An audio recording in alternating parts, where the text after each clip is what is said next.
si Mark Lester Lirag at ito po ang aking daily devotions ngayong February 19. 3 marks of good leadership, Moses and Jethro, na tinalakay po ni Pastor Russell Ocampo sa 365 daily devotions. Ang Bible verse po yung araw ay galing sa Exodus chapter 18, verse 13 to 24. Sabi po ay, the next day, Moses took his seat to serve as judge for the people, and they stood around him from morning till evening. When his father-in-law saw all that Moses was doing for the people, he said, "What is this you are doing for the people? Why do you alone sit as judge, while all these people stand around you from morning till evening?" Moses answered him, "Because the people come to me to seek God's will. Whenever they have a dispute, it is brought to me, and I decide between the parties and inform them of God's decrees and instructions." Sa passage na ito, makikita natin na si Moses na mag-isang humaharap sa mga problema ng buong Israel.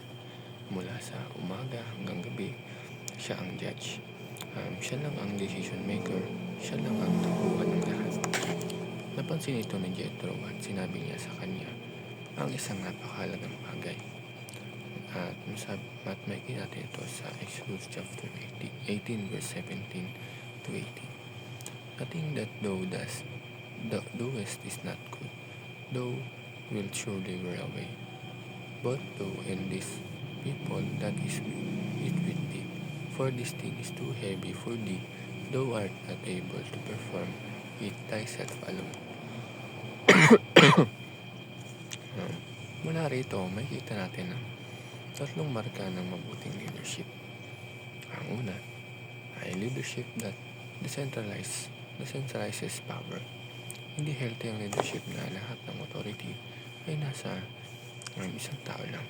Si Moses ay mabuting leader, pero hindi ibig sabihin na kailangan niyang akuin ang lahat. Minumungtahin ni Jethro na magtalaga siya ng leaders of thousands, hundreds, 50 sentence. Ibig sabihin, ibaba ang responsibility sa iba. Ang tunay na leader ay hindi takot magbahagi ng authority, hindi insecure, hindi kontrolado ang lahat. Alam niya na ang misyon ay mas mahalaga kaysa sa kanyang ego. Pangalawa, leadership that empowers others to lead. Hindi lang basta nag-delegate si Moses.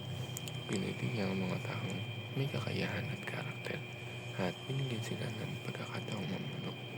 Ang mabuting leader ay hindi gumagawa ng followers lang, gumagawa siya ng future leaders. Kapag ang isang organization o ministry ay nakadepende lang sa isang tao, delikado ito. Pero kapag maraming na-empower, mas malakas ang buong katawan. Empowered leaders create empowered communities. At ang last, leadership that is sustainable for the future. Sabi ni Jethro, kung ipagpapatuloy ni Moses ang ginagawa niya, mapapagod siya at pati ang mga tao.